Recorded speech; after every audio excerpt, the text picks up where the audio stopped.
Salut à tous, c'est Axel de testmobile.fr et aujourd'hui je vais tester pour vous le Nexus 6 qui est produit par Motorola, mais bien sûr c'est le Nexus 6 de Google qui tourne sur Android Lollipop, la toute dernière version d'Android. Ça va être un test intéressant puisque c'est voilà, chaque Nexus est intéressant à tester. Moi j'utilise au quotidien un Nexus 5 et la question va être de répondre est-ce que ce Nexus 6 est un bon Nexus? Est-ce que c'est un bon smartphone au total? Est-ce que c'est une bonne phablette aussi, puisque vous voyez, enfin vous le voyez pas jusqu'alors, mais là voilà, à côté de ma main vous voyez que c'est un grand smartphone. Donc est-ce que c'est une bonne phablette? On va commencer par les specs. Alors j'ai pas la boîte commerciale, je suis désolé. Si vous voulez voir le contenu de la boîte, je vous invite à regarder peut-être d'autres déballages, ce genre de choses. Je sais juste que au moins il y a un élément qui est intéressant et que j'ai pas là du coup à vous montrer, c'est le chargeur rapide. C'est un gros bloc secteur qui permet de charger rapidement le terminal. Et on va en parler un petit peu quand on passera dans les specs. Donc le Nexus 6. C'est un terminal qui tourne donc sous Android 5.0 Lollipop. C'est un appareil qui est équipé d'un écran de 5.96 pouces. Donc c'est du 6 pouces grosso modo, mais c'est 5.96. Du 1440 par 2560, c'est ce qu'on appelle le QHD, le Quad HD. C'est un écran AMOLED et ça lui fait une densité de pixels de 493 ppi. Il est protégé par Gorilla Glass 3. Il est 4G LTE catégorie 6. Il tourne sur une nano SIM que vous insérez sur le dessus. On va voir ça un petit peu après. Il y a deux versions de mémoire, 32-64. Il y a 3 Go de RAM. Et il est équipé d'un chipset Snapdragon, donc de Qualcomm 805, quad-core 2,7. On a une batterie de 3220 mAh. On a la possibilité de le recharger donc sans fil avec le chargement via le standard QI, qui est assez sympa parce que c'est quelque chose qu'on avait aussi sur le Nexus 4 et sur le Nexus 5. Et il est équipé de la technologie Fast Charging. Donc en fait c'est une fonctionnalité qui est proposée par Qualcomm à travers le chipset. Et donc voilà, ce terminal en bénéficie. Donc c'est plutôt sympathique. C'est un appareil qui coûte 649 €. Donc là on est courant décembre en version 32 Go et 699 en version 64 Go sur le Play Store. Bien sûr vous pourrez le trouver ailleurs, mais sur le Play Store il est à ces prix là. C'est un terminal qui pèse 184 grammes et qui mesure 10,1 mm d'épaisseur. On va passer d'abord par le design, on va faire tout dans l'ordre comme d'habitude. Alors on a un appareil donc de grande taille, on va dire que c'est un 6 pouces pour que ce soit plus simple, on va dire 6 pouces, voilà. Pour un 6 pouces il est assez large d'ailleurs, on reviendra là-dessus dans tout ce qui est ergonomie.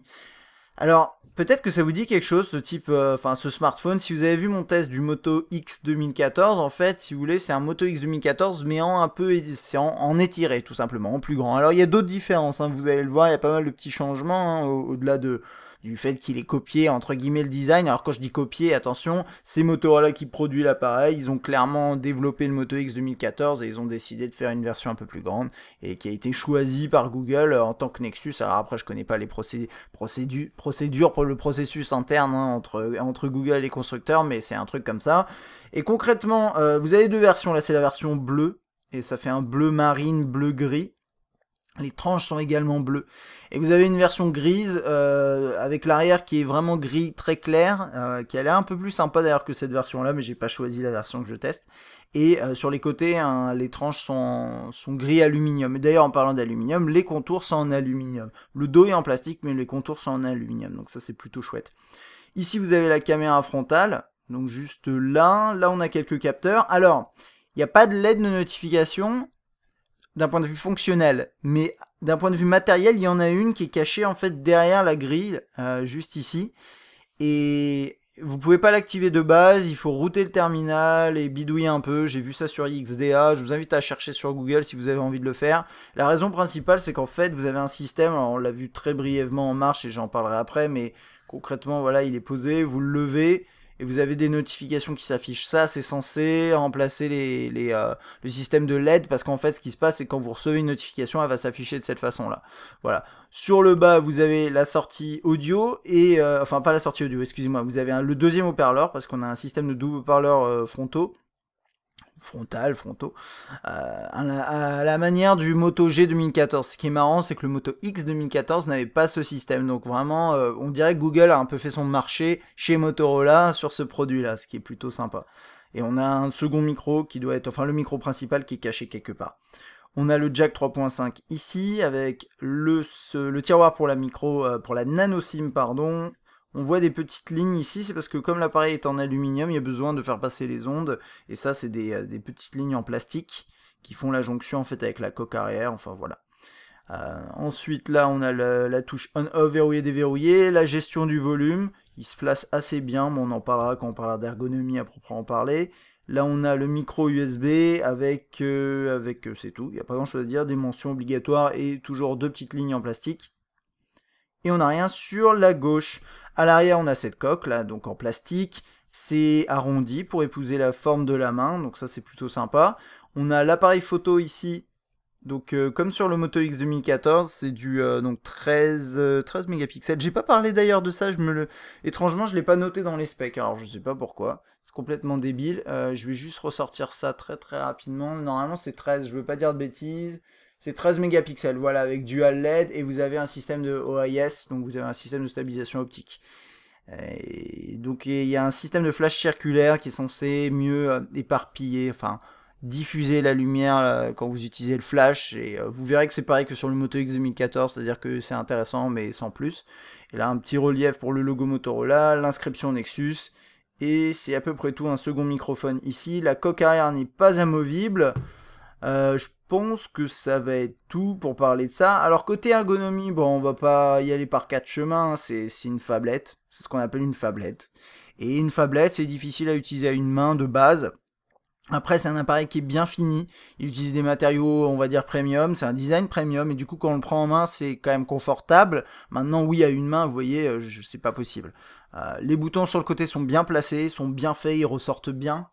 Plutôt agréable à utiliser, donc là-dessus il n'y a pas de souci. Vous voyez mon pouce arrive directement dessus, ils sont un peu plus bas que sur les terminaux plus petits où normalement les boutons sont un peu plus hauts, donc ça c'est pas mal. Et un autre truc que j'aime bien, c'est que vous voyez les boutons sont intégrés dans l'interface de cette façon là, et finalement cette zone ici elle est vraiment petite, ça fait que quand vous le tenez, imaginons je sais pas comme ça, vous pouvez faire descendre votre pouce jusqu'ici et remonter jusqu'à peu près là. Alors oui, vous n'arrivez pas à remonter jusqu'en haut de l'écran, là ça c'est un classique sur les phablettes, et c'est dommage.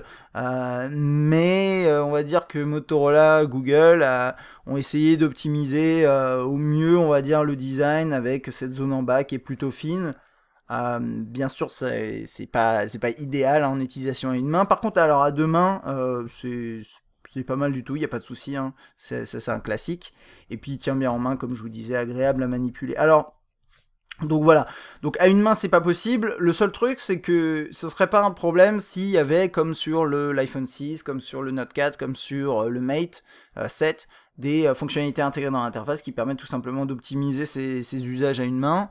En l'occurrence, il n'y a rien d'installé de base dans Android pour faire ça. Vous avez la saisie vocale éventuellement, mais il n'y a rien de plus que ça. On n'a pas de système, par exemple, avec le clavier qui se met sur le côté, ce genre de choses. Donc c'est un peu frustrant, c'est-à-dire que oui, on a une phablette, oui, Google essaye de nous montrer ce que c'est qu'une phablette, mais le problème c'est qu'ils nous le montrent, mais ils veulent pas nous aider à l'utiliser à une main, et moi je trouve ça un peu dommage. Normalement, d'une certaine façon, ces appareils Nexus sont censés montrer l'exemple aux autres constructeurs. Au final, c'est plutôt les autres qui disent à Google « Hey, regarde, tu devrais faire comme ça. » Voilà. C'est mon avis en tout cas sur la question. Bien sûr, si vous utilisez à deux mains, il n'y a aucun problème par rapport à ça. Il y a un autre truc à savoir, c'est que niveau largeur, c'est un appareil qui est quand même balèze. Il est plus large qu'un iPhone 6 Plus. Il est moins haut, mais il est plus large. Il est plus large qu'un Mate 7. Il est plus large qu'un Note 4. Donc la largeur d'après moi sur un smartphone c'est ce qui joue le plus dans l'ergonomie, et c'est vrai que quand on le tient en main on est c'est un peu frustrant. Mais bon voilà, c'est une phablette, quand vous achetez une phablette vous savez à quoi vous attendre, et avec celui-là bah on sait que la manipulation à une main sera compliquée voire impossible. Alors qui dit phablette, au-delà de dire que l'ergonomie est compliquée, dit aussi écran central, hein. C'est vraiment c'est comme tous les smartphones tactiles, c'est le centre du terminal, mais en l'occurrence c'est une phablette, et donc l'écran doit être vraiment réussi. Et sur le papier c'est vrai que c'est plutôt sympa, donc 6 pouces on va dire, Quad HD, donc une forte densité de pixels, et effectivement je vais pouvoir zoomer un petit coup, bon vous n'allez pas voir grand chose, mais c'est normal, d'ailleurs on ne voit pas les pixels, la lisibilité est bonne, c'est très fin au niveau de l'affichage, donc ça c'est très chouette, il n'y a aucun souci là-dessus. C'est du AMOLED, moi généralement j'aime bien l'AMOLED, en tout cas j'aime bien le Super AMOLED chez Samsung, on va voir ce que ça vaut. Et voilà, c'est à peu près tout. Alors, moi, ce que j'ai mesuré déjà pour commencer, pour continuer sur les chiffres, c'est 170 lux sur du blanc, donc de luminosité max sur du blanc, ce qui est assez élevé, c'est pas le plus élevé qu'on ait vu récemment. loin de là d'ailleurs, mais c'est plutôt élevé, donc on va dire que là-dessus c'est ok. Par contre, ce qui va se passer, et souvenez-vous, peut-être si vous n'avez pas vu, enfin si vous avez vu mon test du Moto X 2014, j'ai trouvé que l'AMOLED sur le Moto X 2014 était réglé un peu chaud, était trop saturé. Et voilà, et grosso modo, on retrouve à peu près la même chose. Alors j'ai l'impression que c'est moins marqué, et ça c'est un truc que vous allez avoir beaucoup de difficulté à voir en vidéo, parce que bah, ma caméra fait la balance des blancs automatiquement, et du coup, là vous le verrez pas. Mais quand on compare par exemple à un autre terminal, je vais peut-être vous faire un test très rapidement pour vous montrer ça, parce que c'est, je pense, très important. Donc je vais ouvrir le navigateur web, je vais lancer test mobile parce qu'il est sur fond blanc. Et on va voir si vous pouvez voir une différence. C'est très subtil. Celui-là a l'air plus bleu. En fait, dans les faits, celui-ci est plus blanc et celui-ci est plus jaune. Alors, je vous en avais parlé pour le Moto X 2014 où pour le coup, c'était un vrai problème. Là, je l'ai moins remarqué, mais on le remarque quand même. C'est un appareil qui offre quand même des blancs assez jaunes, des angles de vue qui font qu'en fait, de face, c'est un petit peu jaune. Enfin, ouais, un petit peu jaune. Quand vous passez sur le côté, ça redevient légèrement plus blanc, mais pas tant que ça, moins que sur le Moto X. Quand vous continuez, ça part dans les jaunes beaucoup plus. Et après, vous avez carrément des... Alors, ça se voit, vous le voyez peut-être un peu à l'écran. Vous voyez les couleurs là qui s'affichent, le rouge, tous ces trucs-là. C'est pas des reflets, hein. C'est dans l'écran. Et donc, ça fait un peu un effet tache d'huile. Vous voyez, quand vous mettez de l'essence dans de l'eau, faut pas faire ça. Mais si vous le faites, vous voyez, il y a un effet un peu de couleur diffuse. C'est un peu bizarre. Et bien, ça fait la même chose, en fait. Donc, tout ça pour dire quoi, finalement ? On a un écran de grande taille, on a une forte densité de pixels, et pour ceux qui aiment bien les couleurs saturées, écoutez, vous allez être servi parce que cet écran, je vais vous le dire honnêtement, quand il est réglé au maximum de sa luminosité, là c'est pas le cas, il explose les yeux, honnête, vraiment. Moi, je trouve ça beaucoup trop fort. Je parle pas que de la luminosité, je parle surtout d'un ensemble, saturation, luminosité, c'est un ensemble. Là pour le coup je trouve que c'est beaucoup trop saturé, mais si vous aimez bien l'AMOLED bien saturé, ben vous serez super content. Vous avez des couleurs très qui éclatent là, voilà, avec ce fond d'écran et tous ces widgets colorés. Moi ça me stresse limite, mais non. On va dire que pour ceux qui aiment ça, tant mieux. Ceux qui par contre aiment plutôt les couleurs fiables, bah écoutez, cet appareil de base est même pas pour vous. De base, la AMOLED est pas pour vous, mais celui-ci est encore moins parce qu'en plus vous pouvez pas régler. Il y a peut-être des possibilités en routant l'appareil, etc. Je connais pas là-dessus. Dans les commentaires, si vous savez comment on fait, n'hésitez pas à le préciser, mais de base, c'est pas possible.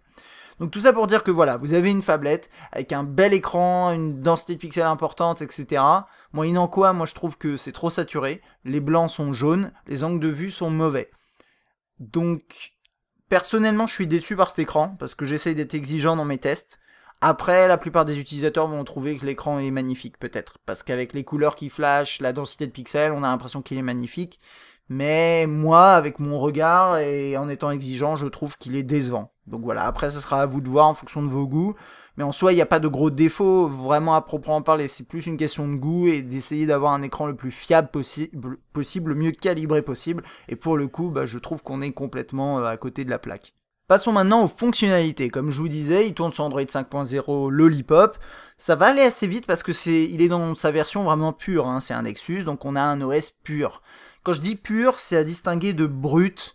Donc c'est moi je distingue quand même AOSP, donc la ROM Android de base que Google va donner aux constructeurs qui peuvent ensuite manipuler, qu'on peut trouver sur certains terminaux, on va dire d'entrée de gamme. Et pour le coup là, Android dans sa version pure, avec toutes les fonctions que Google a anticipées et a intégrées pour nous.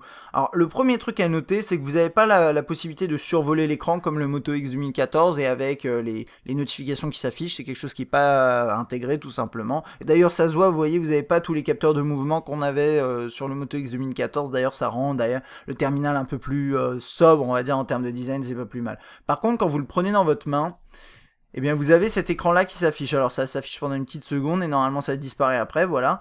Et en fait ça utilise l'AMOLED et ça dépense absolument, quasiment zéro énergie. De toute façon, vous avez vu, le fond est noir et les pixels sont... J'en ai pas parlé, ok, mais l'AMOLED, ce qui est bien aussi, c'est que les noirs sont complètement noirs. Hein, ça c'est la base, je pense que vous le savez.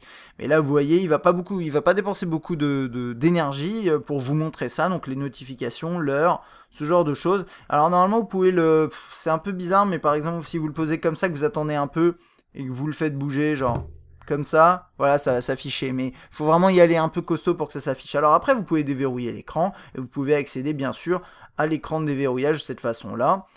Vous avez les notifications qui s'affichent, on peut les enlever rapidement, accéder à l'appareil photo, à tout ce qui est téléphonie ou déverrouiller l'écran. Et on va passer donc dans l'interface. Je vais essayer d'aller assez vite parce que pour être tout à fait honnête, je dois rendre l'appareil très rapidement là dans l'heure qui vient, donc il faut que j'aille vite. Mais ça tombe bien puisqu'on a un appareil qui n'a pas tant de fonctionnalités intégrées que ça, et puis je pense que la plupart d'entre vous connaissent déjà Lollipop. Alors, on retrouve un écran d'accueil avec plusieurs pages que vous pouvez personnaliser, vous avez des widgets, tout est assez cohérent, vous avez des fonds d'écran associés à ça, et moi je trouve que c'est assez propre. Et vous avez bien sûr Google Now, que vous connaissez, donc je ne vais pas le représenter. Vous pouvez faire ça également. Et vous pouvez utiliser OK Google, quelle est la hauteur du mont Everest? 8848 mètres. Donc, vous pouvez dire OK Google, voilà, pour déclencher Google Now en vocal, et vous pouvez lui demander des différentes choses. Vous pouvez envoyer des textos, vous pouvez faire... bon, je pense que vous connaissez les fonctionnalités, ça marche très bien, vous avez vu, ça se déclenche très vite. En fonction de votre connexion internet, ça ira plus ou moins rapidement après pour aller chercher l'info, mais là vous avez vu, c'était vraiment rapide, et la détection se fait extrêmement rapidement, donc ça c'est vraiment chouette. Le tiroir des notifications, ici, ça a changé, hein. Donc dans 5.0, vous avez le premier tiroir, vous pouvez tirer un peu plus pour avoir les accès rapides, donc Wi-Fi, Bluetooth, etc. La luminosité également. Il n'y a pas de bouton automatique ici, sauf que vous l'avez dans les paramètres. C'est pas très bien fait, je pense qu'il devrait être ici, mais vous pouvez le mettre en mode automatique, la luminosité. Et là, c'est le cas actuellement. Et vous pouvez y aller à deux doigts pour faire ça comme ça. Vous avez, ça c'est une nouveauté de Lollipop, un mode invité. Donc typiquement, vous prêtez votre smartphone à un ami. Vous voulez je sais pas, qui puisse pas avoir certaines informations, eh bien écoutez, vous utilisez ce mode-là, et vous avez tout simplement la possibilité de créer un mode invité, d'utiliser un mode invité ou créer des nouveaux profils, et hop, là je suis en mode invité, ça a pris une petite seconde, et la personne ensuite, elle accède au smartphone, et il y a rien, tout simplement. Alors après, elle peut l'utiliser pour faire ce qu'elle veut, mais il n'y aura rien de spécifique, et après, hop, je rebascule sur mon autre profil, vous pouvez les sécuriser par mot de passe, et vous voyez, le switch se fait très rapidement, c'est très sympa. Ok. Composition de numéros, la réception est bonne, j'ai testé donc la réception avec SFR dans l'ouest parisien, j'ai pas eu de problème particulier, c'est au même niveau qu'un Note 4 à peu près, et qu'un Nexus 5. En Wi-Fi, c'est à peu près la même chose, pareil que ces deux autres terminaux. Il est pas spécialement bon, il est moins bon à mon sens qu'un Honor 6, qui est un tout petit peu au-dessus, mais j'ai pas eu de problème particulier de réception. Quand je tiens l'appareil, je pas perdre de barre, je perds pas de barre tout simplement, enfin bon, ça fonctionne plutôt bien. Composer un numéro, vous avez des propositions qui s'affichent, vous avez cette petite interface, donc Android Lollipop, pour ceux qui savent pas, hein, mais c'est une grosse quantité de transitions, d'effets de transition, des choses comme ça, c'est assez rapide, mais ça peut être déconcertant. Donc là j'ai plein de contacts qui sont pas les miens, parce que c'est un appareil que j'ai reçu, et j'ai pas enlevé les contacts, c'est pas grave, vous avez vu, la liste de contacts ça marche comme ça, hein, c'est un classique. Vous avez cette petite pop-up qui s'affiche, alors là vous avez peut-être vu, l'affichage a été légèrement saccadé, alors c'est pour chipoter, mais ça arrive très rarement, mais ça arrive que dans certaines interfaces, parfois certaines applications, vous ayez des légères saccades. Ça peut être réglé à travers une mise à jour, c'est pas un appareil qui est prototype, donc normalement si vous l'achetez vous aurez les mêmes problèmes, mais c'est pas en soi vraiment problématique, c'est très léger. Ça se trouve vous l'avez même pas vu quand le truc s'est affiché, moi j'aime bien juste chipoter. Et donc là vous avez voilà une fiche typique pour un smartphone. Et ensuite après, enfin pour un smartphone, pour un contact, excusez-moi, et là les accès rapides, ce genre de choses. Il y a un truc qui est plutôt cool aussi, si vous tapez par exemple la poste, hop, voilà, vous avez directement la poste la plus proche de chez vous qui s'affiche, c'est ce genre de choses, c'est des petites nouveautés, c'est pas forcément Lollipop, hein, ça c'est je crois KitKat d'ailleurs, mais c'est plutôt pas mal. Ok, on va passer du coup aux messages. Alors, au niveau des messages, vous avez deux choses, soit vous utilisez cette application qui s'appelle Messenger, bon, pourquoi pas. Soit vous utilisez l'application Hangout, qui vous permet à la fois d'utiliser Google Hangout, donc anciennement Google Talk, et les SMS. C'est à vous de déterminer l'un ou l'autre. Moi, je vais m'attarder sur celle-là, parce que l'autre, on en a déjà parlé à travers différents tests. Et puis, elle n'est pas spécialement intéressante. Celle-là, elle est très basique, mais je trouve complètement fonctionnelle. Donc, vous avez la liste qui affiche comme ça, vous appuyez là. Vous pouvez choisir un contact, hop, et vous rentrez en discussion avec la personne. Donc, c'est vraiment du grand classique. Vous n'avez pas spécialement d'options particulières ici, on peut gérer les participants Si vous avez envoyé, si vous êtes dans un MMS et que vous avez plusieurs participants, mais c'est à peu près tout. Vous pouvez gérer les notifications, vous avez vu, et basta. Après le clavier, alors c'est clavier Google, c'est pas le clavier AOSP, vous pouvez gérer ça ici en bas à droite. C'est ce clavier-là, et ce clavier-là possède voilà, ce thème Material Design qui est plutôt élégant je trouve, et honnêtement les performances, enfin l'efficacité et les performances générales de ce clavier sont excellentes. Salut Dixon, je sais pas pourquoi, est-ce que ça va aujourd'hui? Voilà, j'ai tapé n'importe quoi, il a pas reconnu, je croyais qu'il reconnaîtrait. Aujourd'hui, oh, ok, j'ai pas dû activer le... c'est marrant. Ok. Et normalement, quand vous appuyez sur espace, ça va valider la correction. Enfin, c'est juste que j'ai pas dû le cocher. Puis après, vous pouvez taper salut les amis. Alors, vous avez vu, vous avez le mot qui se forme pendant que vous tapez. Donc ça, c'est vraiment chouette. Et il est super réactif, il n'y a aucun souci. Donc voilà, et il ressemble à ça en mode paysage. Si vous n'aimez pas ce clavier, vous pouvez le remplacer. Mais en toute franchise, on commence à atteindre un sacré niveau au niveau du clavier sous Android de base. Et il y aura, d'après moi, pas forcément besoin de le remplacer. Après, vous avez le multitâche, je ne l'ai pas montré, mais il s'affiche comme ça.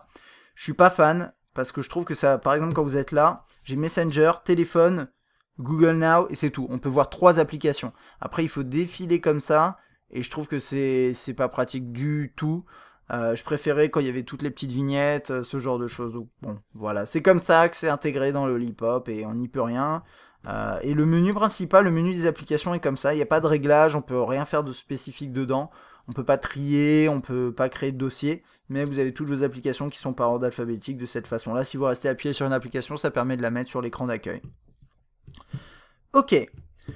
On va continuer dans l'ordre du menu du coup, actualité et météo. Donc là, j'étais en train de faire des recherches de news. Alors vous pouvez faire des recherches de news, vous pouvez regarder la météo, ce genre de choses. Donc c'est plutôt sympa, l'application est pas super esthétique, mais elle a été modifiée depuis le Lollipop, ça c'est pas mal. Vous avez le nouvel agenda, alors qui est plutôt joli, mais qui d'après moi est pas très pratique. Vous avez différents modes, donc 5 jours, planning. Et donc de base, en fait, vous avez dans ce mode-là, avec la vue moi qui est activée en haut, ici. Sauf que quand vous appuyez sur une date, hop, ça va faire ça. En fait, moi je trouve ça absolument pénible. Moi j'aime bien avoir à la fois, en fait j'aime bien les vues partagées, surtout sur des grands écrans, je trouve que ça a du sens. Et ici on n'a pas du tout ça. Et je trouve ça un peu dommage, moi je préférais que ça reste en permanence comme ça, avec possibilité de scroller en fait en bas, et on peut pas en fait. Donc je sais pas, ça c'est la nouvelle approche de Lollipop, avoir des sortes de calques, des niveaux qui se mettent les uns sur les autres, des animations, des transitions, c'est sympa, mais je trouve que ça manque un peu d'ergonomie, enfin en tout cas ça c'est mon avis, sinon bon il est fonctionnel, hein, vous avez la synchronisation, ce genre de choses, ça marche bien. L'appareil photo, c'est la même interface qu'on a pu découvrir récemment, on va dire sur le Nexus 5, donc avec le slide sur le côté avec photosphère, panorama, effet de focus qui permet de simuler une profondeur de champ, appareil photo et vidéo. Vous allez là-dedans, vous avez les paramètres avec possibilité de changer les définitions. Donc là, on est en 13 mégapixels en 4 tiers. Et on peut filmer en UHD 4K, ça c'est plutôt cool, la caméra frontale filme en Full HD. Et c'est tout. Au niveau du reste, on peut faire la géolocalisation et gérer l'exposition manuelle ou non. Il n'y a pas plus de paramètres que ça. On ne peut pas régler les ISO, white balance, plein d'autres choses. Focus manuel, ça n'existe pas. Enfin, focus manuel, si on le fait au doigt. Mais je sais pas pourquoi il a fait ça. Oui, je sais. Non, t'es gentil. Ok. Voilà, ça c'est le focus manuel. Et là, je suis en mode vidéo. Hop, je peux repasser en mode photo. Toc, je peux prendre une photo. Honnêtement, la capture se fait plus ou moins rapidement, ça va dépendre du sujet. Si vous êtes en mode HDR+, c'est un mode que je vous ai pas montré, mais en fait vous avez le mode ici HDR+, vous avez le mode caméra frontale, le flash à activer, le timer, la grille, pardon. C'est un mot, j'ai toujours du mal, je sais pas pourquoi. Le mode HDR qui est là, en fait ça prend voilà, vous avez vu là le petit effet qu'il y a eu, ça a mis une grosse seconde à s'activer, et je trouve que c'est un peu trop long, mais bon. Voilà, si vous êtes... En fait, c'est le truc, c'est si vous voulez capturer quelque chose rapidement, que vous vous rendez compte qu'en mode classique, ça marche pas bien, vous voulez activer vite le mode HDR, bah la 7 secondes, ça peut faire que le sujet va bouger, etc. Bon, je sais pas. La capture se fait assez rapidement, mais encore une fois, ça dépend du sujet, de l'environnement, etc. Si vous êtes en mode HDR+, ça va demander un petit temps. Je vais vous montrer ça tout de suite, d'ailleurs. Donc voilà, bam, déjà. Ensuite, je reprends la capture. bam. Donc bon, c'est un petit peu lent je trouve, mais bon, c'est pour garantir une meilleure qualité vu que vous avez choisi le mode HDR+. Et un truc qui est assez amusant je trouve, c'est quand vous voulez filmer, si vous êtes en mode portrait, il va vous dire non non, il faut faire tourner la caméra, tu peux pas filmer dans ce sens-là. Et en fait quand vous tournez après c'est bon. Donc ça je trouve ça cool, ça évite d'avoir les vidéos en mode portrait qui sont assez insupportables. Faut bien le reconnaître. Alors, niveau batterie, on en parlera après. La calculatrice, elle n'a rien de spécial. Nouveau design. Chrome, c'est navigateur par défaut, bien sûr, qui est proposé sur ce terminal. L'expérience est bonne.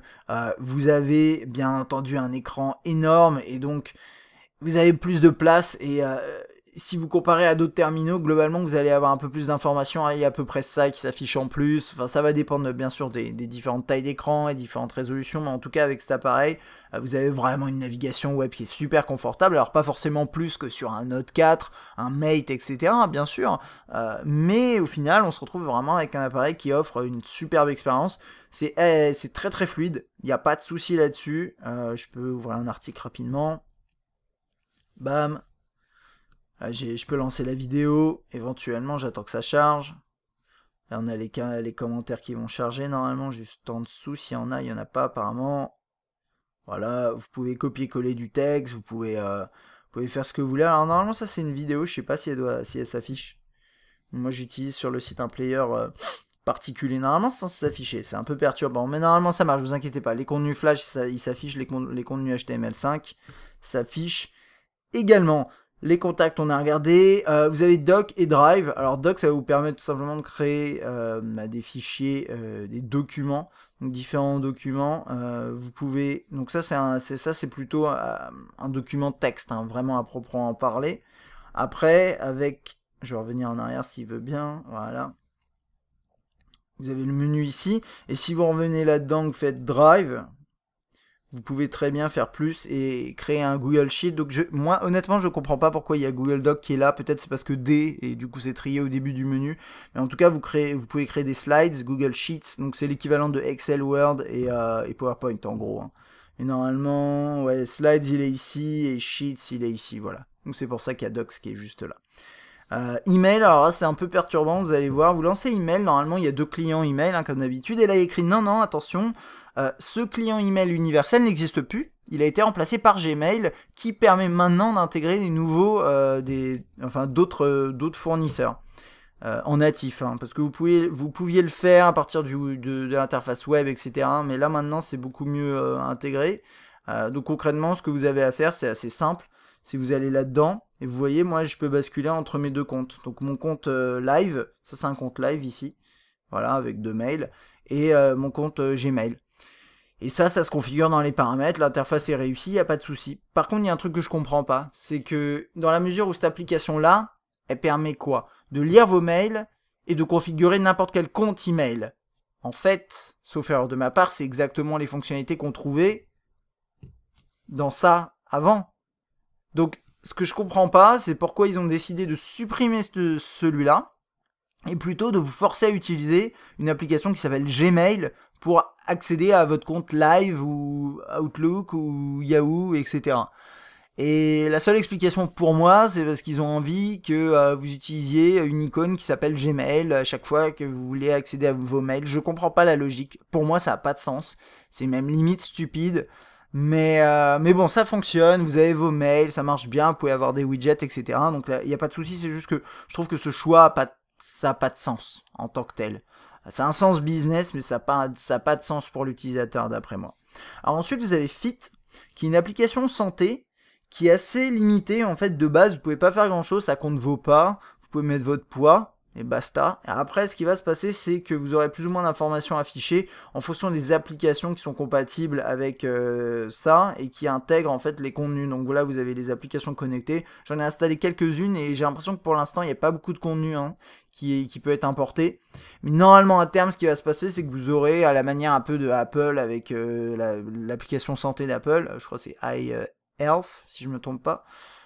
Vous aurez la possibilité de consulter toutes vos informations dans une même application, etc. Mais dans l'état, c'est pas très très bien pensé, il n'y a pas grand chose à dire dessus. Donc pour l'instant, on va pas s'attarder là-dessus. Bien sûr, si au fil du temps, il y a des nouvelles updates qui tombent avec des meilleures intégrations, etc., ce sera pas mal, on pourra regarder. Moyennant quoi, aujourd'hui, je trouve que par exemple, par rapport à l'application de Samsung, de santé, celle-ci, c'est limite une blague à côté. Ou bien même l'application d'Apple, elle est meilleure. Donc bon, on va voir ce que va faire Google par rapport à la santé et par rapport à tout ce qui est forme et tracking d'activité. Mais dans l'état, c'est pas forcément très très intéressant. Alors après tout ça, on a vu l'horloge avec une nouvelle application Google Keep, une nouvelle interface également.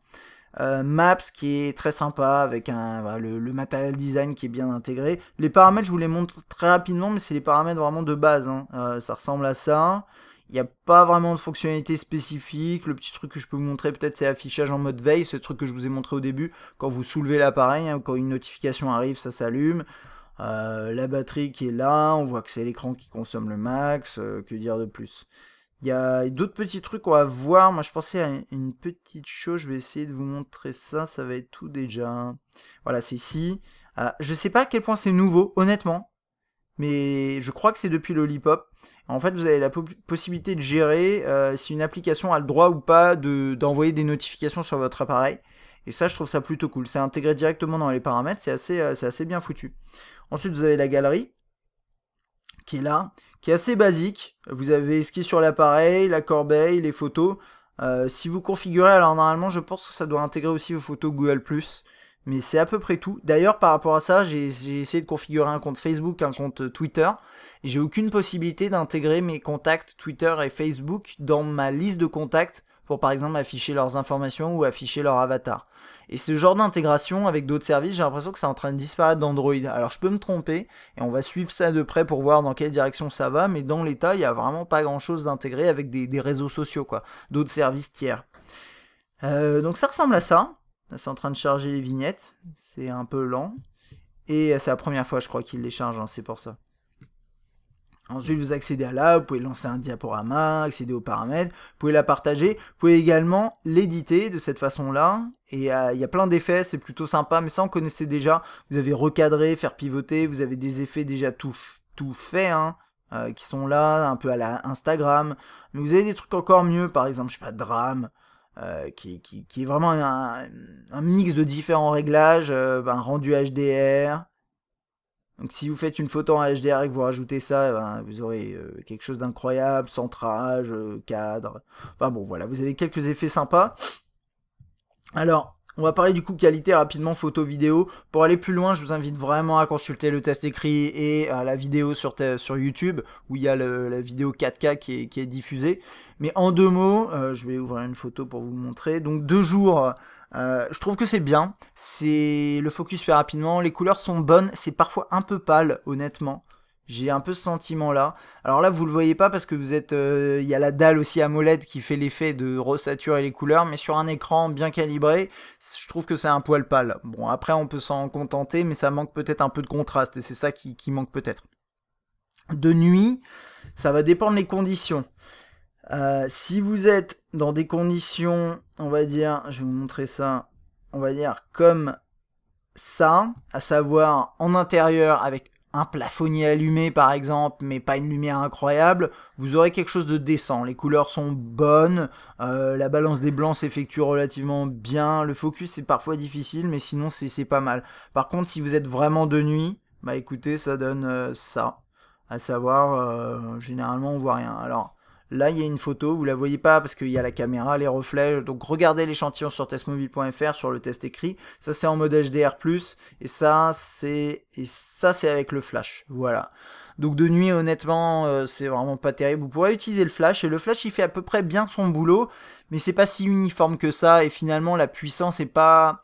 Elle est au rendez-vous, mais c'est pas si impressionnant que ça. Et moi, au lieu de faire des trucs comme ça, je préférais que les constructeurs fassent un peu comme Nokia avait fait avec un flash au xénon. Je sais que ça coûte plus cher, etc. Mais ce serait vraiment bien de commencer à avoir des flashs au xénon sur les smartphones. S'ils attachent vraiment de l'importance à la photo de nuit, et en mauvaise condition, ils devraient commencer à faire ce genre de choses. Et là, le flash, il est pas mal, mais ça vaut un double flash LED point barre. Il apporte rien de plus, je trouve. Et puis après, de nuit, comme je vous disais, c'est un peu chaud. Si vous mettez en HDR+, c'est pas mal. Enfin, c'est pas mal, c'est un peu mieux que non HDR+, mais le focus a plus de difficultés finalement. Moi, toutes mes photos capturées en HDR+, de nuit, elles sont floues. Là, vous voyez pas bien, mais tout est flou. Donc voilà, je vous invite, si vous voulez voir en plus de détails, bien sûr, là, c'est un peu compliqué à voir. Je vous invite à regarder les échantillons sur testmobile.fr. Et ensuite, vous avez la vidéo en 4K. Alors, premier truc à noter, là, vous l'entendez à mon avis. Je vais essayer de vous faire écouter ça tout de suite. À nouveau, je vais redescendre. Vidéo filmée en UHD 4K sur le... Bon, ça c'est moi qui parle. Alors, la voix est pas mauvaise, ça sature un petit peu quand le son est trop fort, mais surtout il y a un gros soufflement en fond, et je trouve ça absolument gênant. Écoutez l'échantillon, vous verrez. Par contre, la qualité de l'image est plutôt bonne. De jour, le focus se fait rapidement. Alors il y a un truc, c'est que le focus, il est automatique, mais à chaque fois qu'il refait la mise au point, même si le sujet en fait n'est pas à un niveau différent, pas une distance différente, eh bien il va faire un petit mouvement de focus. Vous voyez ce que je veux dire? Quand ça fait avant, arrière, et hop, ça recalibre le truc, et c'est assez désagréable. Regardez dans la vidéo échantillon, après bon, le focus se fait bien et c'est le principal. Également, même constat, quand vous êtes de nuit, pas trop nuit, ça va, honnêtement, et quand vous êtes de nuit, bah vous voyez plus rien. Et là, pour le coup, en vidéo, on voit absolument rien. Donc de nuit, oubliez, utiliser ce smartphone, ce sera pas possible, malheureusement en vidéo. Vous pouvez activer une lampe torche, normalement. Alors attendez, là j'ai un tout petit doute, je veux en être sûr. Parce que là, quand je filme, je suis pas sûr de pouvoir... Si, voilà. Vous activez ça et vous avez la lampe torche activée. Ce sera, à mon avis, nécessaire si vous voulez filmer correctement de nuit, ce qui est un peu dommage. Ensuite, petit truc sympa, donc Playfilm, qui est l'application qui permet de lire les vidéos. Donc vous avez, bon là, moi j'avais Gravity offert, c'est plutôt cool. Je vais vous montrer ce que ça donne, la lecture. Vous avez un lecteur qui est plutôt élégant. Alors là, c'est avec Playfilm. En fait, vous avez la bande son qui est linkée. J'utilise jamais cette application, ça se trouve, ça date depuis longtemps. Enfin, ça date pas d'hier, quoi. Mais vous pouvez défiler. Je sais pas pourquoi il bug. Voilà, et vous avez la bande son qui s'affiche, vous pouvez acheter le truc. Ce qui est plus sympa encore, c'est ça. Voilà, vous défilez dans le film et vous avez les différents moments qui s'affichent. Donc ça, c'est Gravity. Et c'est plutôt sympa, compatible Chromecast. Bien sûr, vous n'êtes pas obligé d'utiliser cette application. Si vous voulez utiliser BS Player, VLC, etc., il n'y a pas de souci, ça marchera très très bien. Play Jeux, Kiosque, on va pas passer en revue tout ça. Play Music est l'application de lecture musicale d'Android de base, que vous pouvez trouver d'ailleurs sur le Play Store, qui est bien. Vous avez un service, alors je le rappelle à chaque fois pour ceux qui ne savent pas, mais vous avez un service à 9,90 € à peu près, à la Spotify ou Deezer, qui vous permet d'avoir une bibliothèque en ligne, en streaming, plus ou moins illimité. Vous pouvez aussi accéder à vos fichiers qui sont stockés dans le cloud Google Music, et puis bien sûr à vos fichiers, là c'est des fichiers qui sont stockés sur le terminal, donc avec une interface bien pensée. Bon, là vous avez normalement la pochette qui s'affiche, là c'est pas très intéressant. Le mode shuffle, répétition, vous pouvez lancer Chromecast, vous pouvez avancer dans un morceau, enfin bon, le grand classique. Au niveau de ça, vous avez un égaliseur qu'il faut aller chercher ici normalement, voilà. Donc c'est pas très pratique, mais il a le mérite d'exister. Et au niveau de la qualité audio, on va parler de ça tout de suite. Donc quand vous mettez des écouteurs, honnêtement, c'est pas mal du tout. Enfin, c'est même c'est comme sur la plupart des smartphones haut de gamme, c'est bon. Et après, vous pouvez gérer avec l'égaliseur si vous avez envie. Bien sûr, ça va dépendre du matériel que vous utilisez, le casque, les écouteurs, etc. Après, ce qui est sympa, c'est de parler du haut-parleur, et on va faire ça tout de suite.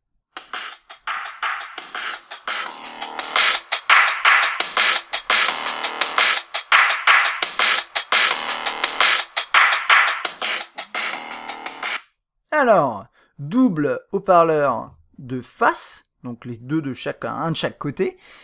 Déjà frontal, c'est génial, honnêtement, on a un côté beaucoup plus immersif et ça on le ressent, le volume est élevé. Honnêtement, c'est vraiment pas mal du tout. J'ai testé, alors j'ai pas un M8 sous la main, mais j'ai testé par rapport à un M7, un One M7 que j'avais, enfin que j'ai toujours, et qui était pour moi une référence en termes de haut-parleur. Le volume est presque 2 fois supérieur sur celui-ci que sur le M7. La qualité du son, je trouve, est un peu moins bonne, ça sature un peu plus. on sent moins peut-être les basses, mais comme le volume est plus élevé, bah au final on sent quand même très très bien tout ça. Et quand je dis sentir les basses, hein, j'exagère, mais c'est les coups de percussion, etc. On les entend bien quand même et c'est assez sympa. Et le volume est globalement élevé. Et si vous regardez un film dessus, entre le grand écran et le double parleur frontal, l'expérience est vraiment très très bonne. Donc ça c'est plutôt un bon point d'un point de vue qualité audio, double parleur frontal. Moi j'aime bien parce que sur le Moto X 2014 on n'avait pas ça, ce qui est complètement dommage puisque sur le Moto G 2014 on l'avait. Ça n'avait pas vraiment de sens d'ailleurs. Et je regarde juste si j'ai oublié des choses. On a fait le tour ici. J'ai fait des speed tests, ça marche nickel, il n'y a pas de problème. Vous pouvez l'utiliser en tant que modem. Ok, du coup on va parler de l'autonomie. Hop, ça va être ici. Alors là j'ai mon tableau d'autonomie sous les yeux, mon test classique d'autonomie. Vous pouvez le voir sur le test écrit sur testmobile.fr. Donc c'est test classique d'autonomie, c'est 1 heure de musique, 1 heure de vidéo, 1 heure de web actif, surf web actif, quelques photos, 5 minutes de vidéo, donc au maximum de la définition, donc en l'occurrence en 4K ici, et 1 heure de jeu en 3D plutôt intensif. À la fin de ce test, l'appareil arrive à 34%, ce qui est pas très élevé. 34%, c'est pas un excellent score. Pour rappel, des appareils comme quoi, par exemple, là j'ai les chiffres sous les yeux, le Note 4 il a terminé à 64%, donc autant vous dire que le Note 4 a une meilleure autonomie. Le Moto X 2014 il a terminé à 48%, donc un peu mieux quand même, mais il faut pas oublier que c'est pas exactement les mêmes specs hein, derrière. Cet appareil a beaucoup plus de pixels à gérer et a priori c'est ça le problème principal, c'est qu'on a un écran avec tellement de pixels à gérer que l'appareil, dès que vous utilisez l'écran de manière intensive, il prend entre guillemets cher. Donc je vous détaille le truc. Donc 1 heure de lecture musicale, 5%. C'est pas excellent, mais ça va. 1 heure de lecture vidéo, 8%. On commence à monter un peu dans la consommation. 1 heure de lecture web, 14%. Avec du blanc affiché, ça peut expliquer. Je l'ai mis en luminosité automatique pour qu'il se gère tout seul. Donc je l'ai laissé gérer ça tout seul en automatique. Donc 14%, c'est pas mal, c'est beaucoup. Photo vidéo, 7%. C'est pas terrible du tout. Et il chauffe pas mal. J'en parlerai un peu après. Et 1 heure de jeu en 3D, 32%. 32% pour ce test-là, c'est énorme. La plupart des smartphones consomment beaucoup moins que ça. Donc c'est problématique. Le Moto X 2014, c'est 24. Le Note 4, c'est 18. Voilà, ce genre de chiffres. Et regardez sur les autres tests, vous avez les courbes à chaque fois, si vous les comparez. Le test est fait de façon à pouvoir comparer. Donc qu'est-ce que ça signifie finalement? Moi ce que j'ai fait quand j'ai vu ce résultat là, j'ai commencé à consulter du coup d'autres tests qui ont été faits par des confrères et qui donnent aussi leur avis. Et en fait les avis sont mitigés. Il y a des gens qui disent moi j'ai eu 1 jour et demi, 2 jours sans problème. Et puis il y a des gens qui disent j'ai fait mes tests et honnêtement c'est pas si bien que ça et c'est même très moyen. Alors moi je suis plutôt de partie du coup de ces testeurs qui ont trouvé que les performances en autonomie de ce terminal sont très moyennes. Mais en usage au quotidien, ce que j'ai constaté finalement, c'est qu'on arrivait quand même à avoir une journée d'autonomie, une journée et demie. Honnêtement, il y en a qui disent 2 jours, peut-être. Moi, je l'ai pas vu. Alors je sais pas, peut-être ils ont mis la luminosité au minimum, je ne sais pas. Mais en tout cas, moi, j'ai pas eu, je constate pas 2 jours d'autonomie en usage classique. Et en plus de ça, si vous comptez jouer pas mal et utiliser le GPS, ce genre de choses, utilisez beaucoup l'écran de base de toute façon, vous aurez une autonomie qui, à mon avis, parfois peut faire en sorte que en fin de journée, l'appareil est mort. Donc pour moi, c'est une autonomie qu'on va qualifier de moyenne. Et je vais m'arrêter là, moyenne, c'est-à-dire que il va pas dans les points positifs, il va pas dans non plus par contre dans les points négatifs parce qu'il est pas non plus exécrable, enfin il est pas catastrophique par rapport à ça, mais c'est loin d'être je m'attendais à vraiment meilleur pour être tout à fait honnête. Et ce qui se passe, c'est qu'on a une batterie qui est grosse, mais on a aussi beaucoup de pixels à gérer et apparemment c'est pas forcément super bien optimisé malgré le projet Volta de Google dans Lollipop. Il y a peut-être du boulot à faire encore, des mises à jour, etc. On surveillera ça et puis on verra. Alors par contre, le chargement sans fil, moi je trouve ça génial et j'aimerais bien que de plus en plus de constructeurs le fassent, l'intègrent et ça marche très bien. Par contre l'appareil chauffe puissance 25 et quand je dis puissance 25 en fait je veux plutôt parler de puissance 50 ou presque. En fait quand vous le rechargez en sans fil on monte à 45 degrés à peu près. Voilà, ça c'est mon application batterie HD. 45 degrés. Là on est pas mal quoi. Donc ça c'est en charge, hein, vous le voyez, ça monte. Enfin, je le mets en parallèle, vous voyez, ça charge ici. Ça va être ici. pardon, excusez-moi, ici vous le voyez ça charge, et au fil de la charge en fait ça chauffe. Il chauffe pas que en charge, il chauffe aussi à l'usage, donc là il y a eu des moments où je l'utilisais en 3D notamment avec des jeux en 3D, il chauffe pas mal. C'est un appareil qui a beaucoup de difficultés, et ça fait aussi que quand il est à 45 degrés, bah, vous lancez des applications comme Antutu, pour lancer un bench, et il va vous dire tu ne devrais pas lancer le benchmark parce que sinon ton appareil va avoir des problèmes. Et donc je soupçonne aussi d'autres jeux, d'autres applications qui pourraient vous signaler ce genre de choses en cas de chauffe excessive, et ça c'est pour moi un des problèmes. C'est un des points un peu négatifs on va dire, hein, c'est la chauffe. Il y a pas mal de terminaux comme ça qui ont ce genre de soucis, et c'est vrai que tant que c'est pas gênant dans l'interface, je dirais que c'est pas trop grave, mais pour le coup là ça m'est arrivé d'avoir effectivement des applications qui refusent de se lancer à cause de ça. Donc voilà, ça c'est pour l'autonomie. Niveau performance, qu'est-ce qu'on a ? Eh ben, on a une bête de course tout simplement. Dans l'interface c'est bien. Vous avez vu quelques petites saccades. Alors vous en avez vu qu'une pendant le test. Moi à l'utilisation il y a des petits moments où je trouve ça un peu lent. L'appareil photo, le switch entre le mode HDR et pas HDR c'est un peu lent. C'est ce genre de choses, mais sinon après en performance brute, bah comme il dit, waouh monster. C'est bizarre d'ailleurs ce truc, mais bref, c'est un monstre. On se retrouve du coup en top de liste sans problème, on est au-dessus du Note 4, on est au-dessus de tout ce qui existe actuellement sur le marché ou presque, donc c'est top. Si vous achetez un Nexus 6, vous avez la garantie d'avoir une bête de course. Et ça c'est plutôt bien, parce que ça veut dire que vous pourrez faire tourner tous les jeux que vous voulez. Après bien sûr, l'autonomie elle va avec, etc. Mais vous avez une bête de course dans la main, entre les mains. Donc ça c'est plutôt sympa. Ok. On va conclure sur ce petit gros terminal, le Nexus 6. Je pense que vous l'avez senti pendant tout ce test. C'est un appareil que je trouve intéressant.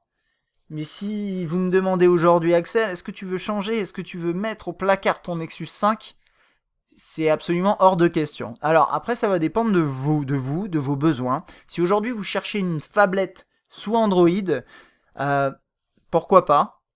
Mais je vais revenir là-dessus après. Mais je vais d'abord passer par les points positifs et les points négatifs, et après je vais raconter un peu ce que j'en pense dans des phrases plus longues. En gros, point positif quoi. On a un super design, honnêtement, il est réussi. Il est pas personnalisable, c'est dommage. J'aurais bien aimé qu'il soit personnalisable d'ailleurs. J'en ai pas du tout parlé d'ailleurs. Le Moto X 2014 est personnalisable, celui-là n'est pas. Bon, ok, c'est Google et Motorola, c'est pas que Motorola tout seul. Voilà. L'écran. Je l'ai mis dans les points positifs parce que il est quand même pas mal, et il y a beaucoup d'entre vous qui diront mais il est excellent. Moi je trouve qu'il est pas assez représentatif, il est pas assez fiable, il est pas assez bien calibré, et je vous en ai parlé. Mais je pense que vous trouverez peut-être que l'écran est très bon. Donc je préfère, voilà, moi je suis exigeant par rapport à l'écran, je trouve qu'il est décevant, mais peut-être que vous l'adorerez. Au niveau des fonctions et de l'interface, on a quelque chose de vraiment très sympa. Pas énormément de fonctionnalités tout de même, mais on a une interface qui est honnêtement jolie. Il y a des petits problèmes d'ergonomie dans certaines applications, c'est parce que Lollipop est encore jeune, et j'espère que Google va retravailler ces trucs-là. Je parle de l'agenda, mais pas uniquement, il y a beaucoup de trucs comme ça, des fonctionnalités qui disparaissent, des intégrations sociales qu'on retrouve plus, enfin bon. La direction d'Android est un peu, pour moi c'est un peu étrange, c'est joli, mais niveau fonctionnel, je sais pas, j'ai l'impression qu'on nous enlève plus de choses qu'on en rajoute, donc bon, à voir, on va suivre ça, mais sinon c'est quand même bien. Les performances sont excellentes, vous l'avez vu. Qualité photo de jour et qualité vidéo de jour, c'est bon. Un peu pâle, mais c'est bon. Et ensuite, au niveau des points négatifs, on a une ergonomie qui est difficile. Alors, c'est inhérent au terme phablette. C'est inhérent au fait que ce soit une phablette, bien entendu. Vous achetez une phablette, vous savez ce que vous aurez dans la main. Et ben, un appareil qui est balèze. Mais je tiens quand même à le préciser, parce que si, voilà, vous comptez acheter cet appareil en passant d'un truc un peu plus petit à celui-ci, vous serez peut-être déstabilisé, déçu, frustré. Et qualité photo et vidéo de nuit est vraiment... on peut pas dire qu'elle soit mauvaise, c'est juste que vous voyez rien. Donc oui, elle est mauvaise. Oui, c'est une mauvaise qualité vidéo-photo de nuit. Le son capté est pas très bon également en vidéo. Et puis il chauffe beaucoup. Ça peut être un problème, et moi je trouve que c'est quand même dommage. Après, il y a un dernier élément, c'est son prix. Son prix, 650, 700 € dans la version la plus conséquente en termes de mémoire, 64 Go. Ça le range en fait, c'est là que ça devient intéressant pour finir cette conclusion, mais ça le range en fait au niveau par exemple d'un Note 4. Alors que normalement, alors que on avait eu l'habitude avec par exemple le Nexus 5 d'avoir un appareil moins cher. Alors il me semble que c'est assez récent finalement, c'est pris pas trop cher sur le Nexus. Corrigez-moi si je me trompe, mais le Nexus 4 il me semble pas qu'il était dans le même délire de prix, il était peut-être un peu plus élevé. Il me semble que, pareil, le Galaxy Nexus, quand je l'ai acheté, je m'en souviens, il était plus cher que le Nexus 5, mais peut-être que je me trompe.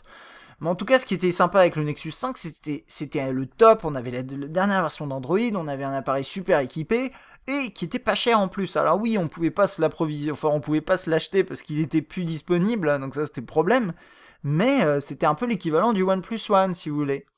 Maintenant, avec celui-là, on a une phablette, et une phablette qui coûte une blinde, donc 650-700 euros.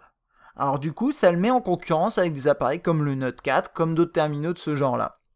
Alors là, du coup, je vais essayer de répondre à une question. Nexus 6 ou Note 4?